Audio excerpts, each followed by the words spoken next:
Greetings from Grand Anse Beach. Sun is setting, as you can see. It's been a while. I think the last couple of days off I had, there was rain, or it was very nice. And I like to come to the beach when it's sunny. Alright, we're just trying to get this selfie stick organized. So I've worked in the hospitality industry for most of my life, since 1989, and love it great. The one thing I don't like is having to be on a shift. So there's a time that I'm supposed to be at work, there's a day off that sometimes I get to choose, sometimes I don't get to choose. And so in a couple of months, I'm looking forward to not having to plan my beach days according to the shift. Believe it or not, I know I don't look it, but I'm going to be 60 in a couple of months. And so certainly by March next year, April maybe, I expect to be work optional. So small projects, no problem.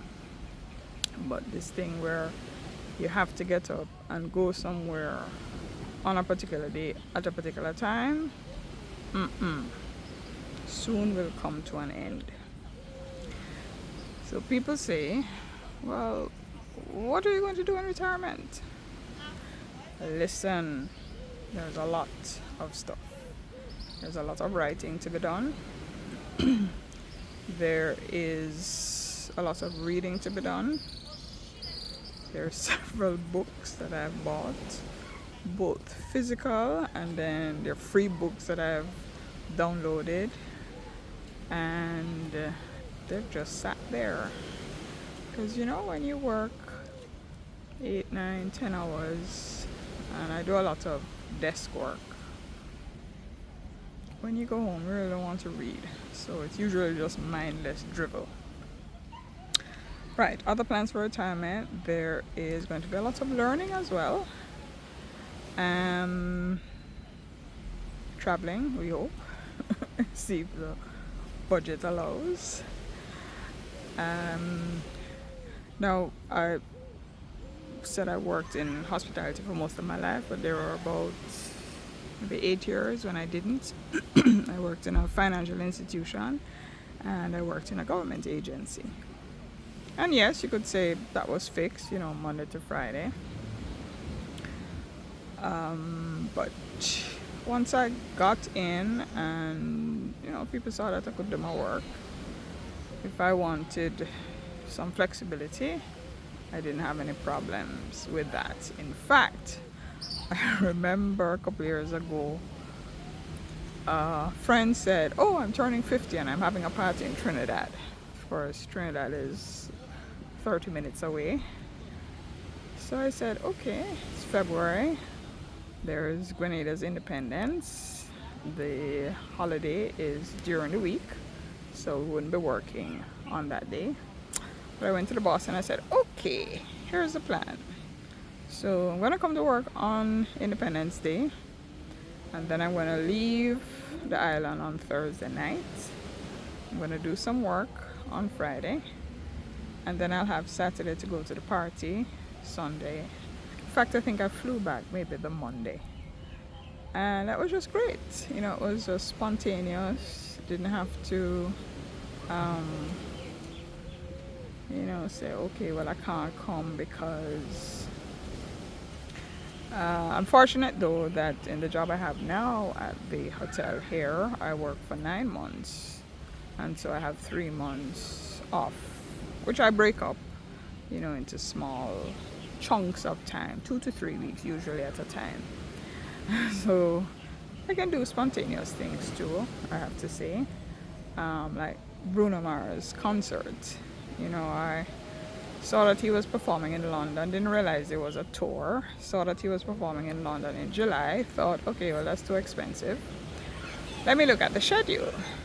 Looked at the schedule, saw that he was performing in Charlotte in April, knew that Grenada had a direct non-stop flight to Charlotte, looked at the schedule and said, okay, I'm going to Bruno Mars. And that was planned like over 2-3 days. And then I told the boss. So yeah, I have that flexibility, but for the 9 months there's a shift, which doesn't work with me, doesn't work with my value of freedom. So that's what I'll be looking forward to. When I spoke about learning new things, so for example, when I said about going to that party in Trinidad, I want to be able to learn how to say, and here's a picture of me at that party, and then I would say here, and then you'd magically see the picture appear. But have learned how to do that. But I think I can learn most things. Of course, it's not surgery. So simple enough. So those are kinds of things that I hope to be learning. I actually bought a book a few weeks ago actually. It's called Retirement, The Journey and the Destination, a planning guide by Patricia Reed Waugh. So I'll see what's in there. Of course, she's writing it. She has written it from her own experience. Alright, I got here a little bit later than I planned to. I should have been here at 1, and I got here about 2:30. So this is why I'm here so late, because didn't feel like I should just come and spend 1 hour or 2 hours and then leave. So it's just me.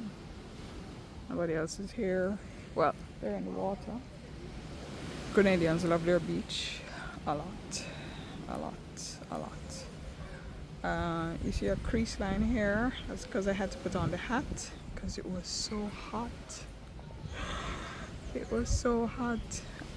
And this is Carnival season.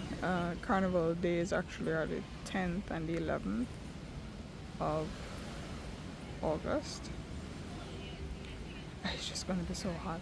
Can't imagine it. Speaking of Carnival, I'm not a Carnival person per se. I've been to Trinidad Carnival 3 times, loved it. But in the years that I've been in Grenada, which has been since 1997, I have looked at Monday Night Mass, meaning, I go walk with them for a little while, maybe twice. And I have looked at Juve once, or Jab, and I think maybe I looked at Pretty Mass once. I don't know. So I was just talking to some people and saying, okay, for a non-Carnival person, what would you recommend? Because I looked at the shift and I thought, I could go to a few things. So I don't know, maybe you'll see a video from me at Soca Monarch. Never been to that in my life. I went to Panorama once, and that was pleasant. So who knows? Look out. I just may be coming to you from a Carnival Fete or Soca Monarch or Queen Show. Alright, in the meantime, enjoy the sunset and the ocean.